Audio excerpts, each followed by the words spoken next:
इतकी नीच पैदास पण तुमची इतकी आमची नाही, ओरिजिनल पैदास आमची.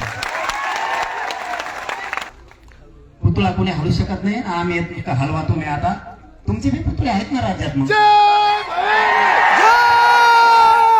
तुमचे चौक आहेत, मग खेळायचं का मग तसं तुम्हाला गुंडाला त्या माझे कपडे फाडून मला मारून आणून आमचा एकीचा पाय मोडलेला आहे, एकीचा हात मोडलेला आहे.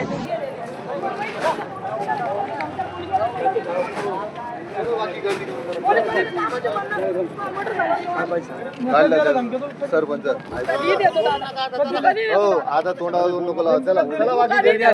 नमस्कार प्रेक्षक हो, मराठी महाराष्ट्रमध्ये आपल्या सगळ्यांचं स्वागत आहे. मी संग्राम. कालपासून सोशल मीडियावर वातावरण तापलेलं आहे.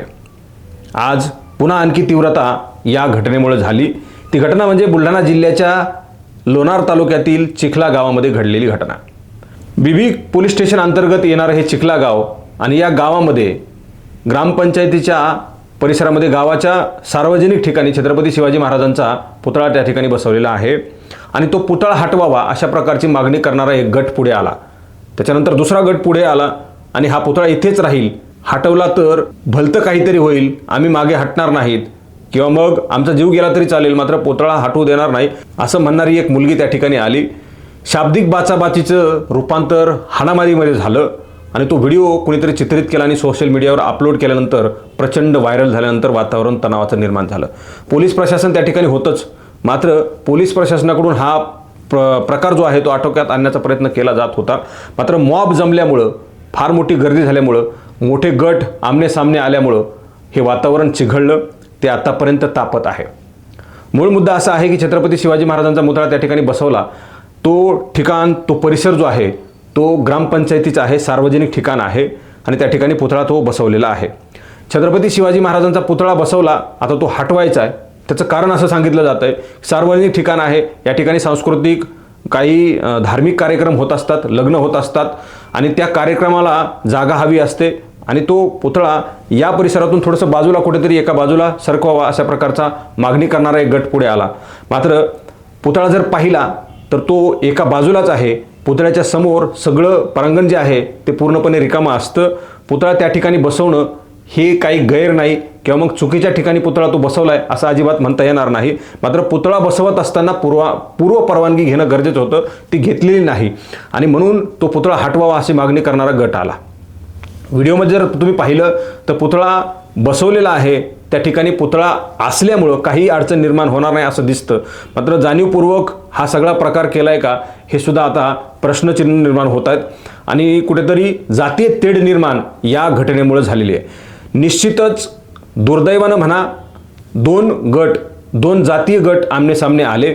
या घटनेला जातीय रंग देण्याचं कुणीही काम करू नये, मात्र तसं झालेलं आहे, अगोदरच झालेलं आहे. काही सोशल मीडियाच्या अकाउंट्सवरून वंजारी जातीच्या लोकांनी पुतळा हटवून तोडून टाकण्याचा प्रयत्न केला गेला आहे आणि म्हणून सगळेजण चिखलाकडे या आणि सगळेजण पेटून उठा, सगळेजण सोबत या अशा प्रकारच्या सोशल मीडियावर संतापजनक पोस्ट केल्या, चेतावणीखोर पोस्ट केल्या आणि सोशल मीडियावर वातावरण खराब झालेलं आहे. त्यानंतर मनोज जरांगे त्या ठिकाणी गेले आणि मनोज जरांगेंनी त्या ठिकाणी भाषण सांगितलं की बाबा हे सगळे लोक अटक करा, अन्यथा 2-3 दिवसांमध्ये मी राज्याची बैठक या ठिकाणी घेईल. पुतळा त्या ठिकाणी हटवला पाहिजे की नाही याबद्दल जर मला कोणी विचारलं तर मी आता म्हणेल पुतळा त्या ठिकाणून हटवू नका. कारण पुतळा योग्य ठिकाणी आहे. पुतळ्याची अडचण गावातल्या कुठल्याच व्यक्तीला असायचं काही कारण नाही आणि जर पुतळ्याची निगा राखता येत नसेल तर पुतळा बसवायचा कशाला हा प्रश्न निर्माण होतो. मात्र पुतळ्याची विटंबनाच का करावी हा प्रश्न माझा आहे. मी तुम्हाला विचारतो, पुतळा या ठिकाणी बसवला, महापुरुषांचा पुतळा आहे, तो कुठल्या राजकीय नेत्याचा पुतळा नाही. तो एका धुरंधर, राजनीती धुरंधर, सामाजिक चळवळीचा, सामाजिक सलोखा, जातीय सलोखा राखणाऱ्या एका शूरवीर राजाचा पुतळा आहे आणि तो पुतळा हटवण्याचं काही कारण नाही. योग्य ठिकाणी पुतळा आहे, मात्र काही हटवण्याची मागणी करणारे लोक चुकीचे आहेत असं मी या ठिकाणी जाहीर म्हणतो. त्यामुळे पुतळा बसवला होता, भलेही त्याची परवानगी घेतलेली नसेल, मात्र पुतळा बसवलाय आणि त्याची विटंबना किंवा मग हटवण्याची मागणी करणे ही चुकीचं आहे असं मला वाटतं. कारण पुतळ्याची जी काही जागा आहे ती योग्य पद्धतीने जागा आहे, त्या ठिकाणी पुतळा हटवायचं काहीच कारण नाही. त्यामुळे वाद निर्माण करण्याचं सुद्धा काहीच कारण नव्हतं. हा वाद जाणीवपूर्वक झालाय का हे सगळं पोलिसांनी तपासावं. मनोज जरांगे त्या ठिकाणी गेले आणि जशाच पद्धतीने सोशल मीडियावर जातीय तेढ निर्माण करणाऱ्या पोस्ट पडलेल्या होत्या, तशाच पोस्ट तसेच प्रकारचं वक्तव्य मनोज जरांगेंनी त्या ठिकाणी जाऊन केलं. तुम्ही समाजाचं नेतृत्व करत आहात, 2 समाजाची लोक त्या ठिकाणी आमने सामने आली, पुतळा हटवलाच नाही, हटवला जाऊच नये अशी माझी सुद्धा मागणी आहे, मराठी महाराज सुद्धा मागणी आहे. आता तेढ निर्माण करण्यात काही एक अर्थ नाही. तिथे जाऊन समंजसपणाने ह्या सगळ्या गोष्टी करणं गरजेचं होतं. मात्र तिथं जाऊन मनोज जरांगे अशा इशारा देत आहेत की तुम्हाला बघायचं आहे का, बघायचं का, राज्यात तुमचेही पुतळे आहेत, राज्यात आमचेही पुतळे आहेत, मग फोडायचे का, मग बघायचं का, हा इशारा त्या ठिकाणी मनोज जरांगे देत आहेत. ही सलोख्याची भाषा नाही आहे. पुतळा कोणी हलू शकत नाही, आम्ही हलवा तुम्ही आता. तुमचे बी पुतळे आहेत ना राज्यात, मग तुमचे चौक आहेत, मग खेळायचं का मग तसं तुम्हाला गुंडाला त्या. आम्ही तुमच्या चौकाचा, तुमच्या महापुरुषांचा आदर्श करतो. अरे आमचे लोक तुमचे पुतळे आता माया माऊलीपर्यंत हात आलाय. तुमच्या लेकीच्या अंगावर हात टाकला जमान का? तुम्ही आमच्या महिलेवर हात टाकायला लागला. आम्ही तुमच्या महिलेला आमच्या महिला इतकं बघतो. आम्ही नाही तुमच्या महिलेवरती हात टाकी, आमच्या सुद्धा पोरं टाकू शकते. इतकी नीच पैदास पण तुमची इतकी आमची नाही. ओरिजिनल पैदास आमची. महाराष्ट्रामध्ये कायदा सुव्यवस्था अबाधित ठेवणारी भाषा नाही आहे. महाराष्ट्रामध्ये जातीय सलुका टिकवून ठेवणारी ही भाषा नाही आहे. तुम्हाला निश्चित समाजाचं नेतृत्व करायचं आहे, तुम्ही नक्की करा. त्या ठिकाणी जाऊन सलोख्याची भाषा करणं गरजेचं होतं. असली नीच जात, असले नीच समाजाची लोक, असल्या खालच्या पातळीचे लोक, तसल्या समाजाचे लोक, इथल्या गलिच्छ भाषेचे लोक, ही भाषा तिथं वापरण्याचं काही कारण नाही.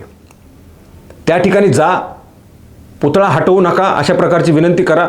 जे समोरून व्यक्ती आहेत, जे जाणीवपूर्वक पुतळा हटवाच आणि हटवल्याशिवाय आम्ही शांत बसणार नाहीत अशा लोकांवर कारवाई करा असं म्हणणं योग्य आहे. मात्र बघायचंच का, दाखवूच का, राज्यातच पेटवू का, राज्यातच पुतळे आहेत का, हे म्हणणं चिथावणीखोर वक्तव्य आहे. तुम्ही ज्या पद्धतीने त्या ठिकाणी जाऊन जाहीरपणे आमने सामने येण्याची भाषा करताय, ती भाषा म्हणजे महाराष्ट्राला पेटवणारी भाषा आहे. आणि मनोज जरांगे सुरुवातीपासून हेच करत आलेले आहेत. मला कुठल्याही एखाद्या तेढ निर्माण करणाऱ्या समाजाचं समर्थन करायचं नाही. मी जाहीरपणे छातीठोकपणे सांगतो, तो पुतळा एका ठिकाणी आणि योग्य ठिकाणी बसवलेला आहे. जर कोणाचं म्हणणं असेल की त्या पुतळ्याची विटंबना होऊ शकते, तर विटंबना होऊच का दिली जावी, विटंबनाच का करावी. तिथं जर आमने सामने 2 समाज असतील, त्यांच्याकडून विटंबना जर होत असेल, तर ते गाव नाही आहे, ते कुटुंब नाही आहे. कुटुंब प्रमुख आणि कुटुंब सांभाळणाऱ्या माणसाची, दिशा देणाऱ्या माणसाची, देशाला दिशा देणाऱ्या माणसाची तुम्ही विटंबना करणार असाल, तर तुम्ही कुटुंब प्रमुख नाहीत, तुम्ही सलोख्याची नागरिक नाहीत, सलोख्याचे वाहक नाहीत. त्यामुळे पुतळा त्या ठिकाणून हटवायचं काही कारण नाही. पुतळा हटवू नका. जे पुतळा हटवा म्हणतात त्यांच्यावर कारवाई कायदेशीर पद्धतीने करा. एकतर परवानगी घेणं गरजेचं होतं, मात्र परवानगी आता घेतलेली नाही आहे. परवानगी घेतलेली नाही आहे, मात्र पुतळा बसवलेला आहे. पुतळा बसवत असताना तिथं विरोध झालेला नाही आहे, पुतळा बसवल्यानंतर विरोध झाला. त्यामुळे आता वातावरण खराब करण्यापेक्षा जे पुतळा हटवा म्हणतात त्यांना समज द्या. ते जर ऐकत नसतील तर त्यांच्यावर कठोर कारवाई करा. महाराष्ट्राचं वातावरण शांतपणे त्या ठिकाणी शांततेत राहू द्यावं अशा प्रकारचं आवाहन मराठी महाराष्ट्राच्या माध्यमातून केलं जात आहे. जर तुम्हाला योग्य पद्धतीनं सलोखा राखता येत नसेल तर तुम्ही त्या ठिकाणी जाऊ नका. आणि जाऊन तुम्हाला सलोखा बिघडायचा असेल तर तुम्ही त्या ठिकाणी जाऊ नका. आणि म्हणून माझं स्पष्ट म्हणणं आहे की त्या ठिकाणी तुम्ही गेला आहात, कायदेशीर पद्धतीने तुम्हाला अधिकार आहे, समाजाचं नेतृत्व करण्याचा अधिकार आहे. मात्र समाजाचं नेतृत्व करत असताना एका गावातील 4-2 लोकांच्या एका समूहाच्या विरोधात जाऊन तो समूह एका कुठल्या तरी जाती धर्माचा आहे आणि त्या समूहाला धरून तमाम महाराष्ट्रातल्या जातीच्या लोकांना त्या ठिकाणी विरोध करणं हे अत्यंत चुकीचं आहे. आणि मनोज जरांगे तसंच करतायत. एका 4 लोकांच्या समूहाच्या विरोधाला धरून सर्व जातीला विरोध ते त्या ठिकाणी करतायत. आणि पहिल्यापासून जात जात जात घेऊन जाणारा हा माणूस येणाऱ्या काळामध्ये महाराष्ट्राच्या सलोख्यासाठी धोकादायक आहे असं म्हणणं चुकीचं ठरणार नाही. पुन्हा एकदा जाहीरपणे छातीठोकपणे त्या ठिकाणी सांगतो, जी कुणी मुलगी त्या ठिकाणी धाडसानं त्या ठिकाणी उभा राहिली तिचं कौतुक आहे, अभिनंदन आहे. मात्र जे कोणी बेकायदेशीर पद्धतीने त्या ठिकाणी पुतळ्याची विटंबना करत होते, पुतळा हटवा म्हणत होते, त्यांच्यावर कठोर कारवाई करणं गरजेचं आहे. जाहीरपणे सांगतो, तो पुतळा योग्य ठिकाणी आहे, कुणाची विटंबना करण्याचं काही कारण नाही. सार्वजनिक ठिकाण जरी असलं, तिथे जरी धार्मिक कार्यक्रम होत असले तर त्या पुतळ्याची, महापुरुषाची जी काही काळजी घ्यायची आहे ती सर्व गावांनी घेतली पाहिजे. आणि विटंबना न होता त्या पुतळ्याला नेहमी अभिवादन केलं पाहिजे, तिथल्या सर्व जाती धर्माच्या लोकांनी अभिवादन केलं पाहिजे असं या ठिकाणाहून आवाहन करतो आणि छातीठोकपणे सांगतो, पुतळा योग्य ठिकाणी आहे, तो अजिबात हटवू नका. मात्र पुतळ्याच्या या घटनेवरून ज्यांना संपत्ती मिळवायची आहे, गर्दीचं मालक व्हायचं आहे, राजकारण करायचं आहे, अशा लोकांना दूर करा. ते जर असे दूर होत नसतील तर त्यांच्यावर कठोर कारवाई करा, अशा प्रकारची मागणी या ठिकाणून करतो आहे. मित्रांनो, या सगळ्या गोष्टीबद्दल तुम्हाला काय वाटतं तुम्ही कॉमेंट बॉक्समध्ये तुमचं मत नोंदवा. मराठी महाराष्ट्राला तुम्ही नवीन असाल तर मराठी महाराष्ट्र चॅनलला तिथं सबस्क्राईब नक्की करा. हा व्हिडिओ तुम्ही फेसबुकच्या प्लॅटफॉर्मवर पाहत असाल तर तिथंही फेसबुकच्या पेजला फॉलो करा आणि तिथूनही व्हिडिओ शेअर करा. खूप खूप धन्यवाद.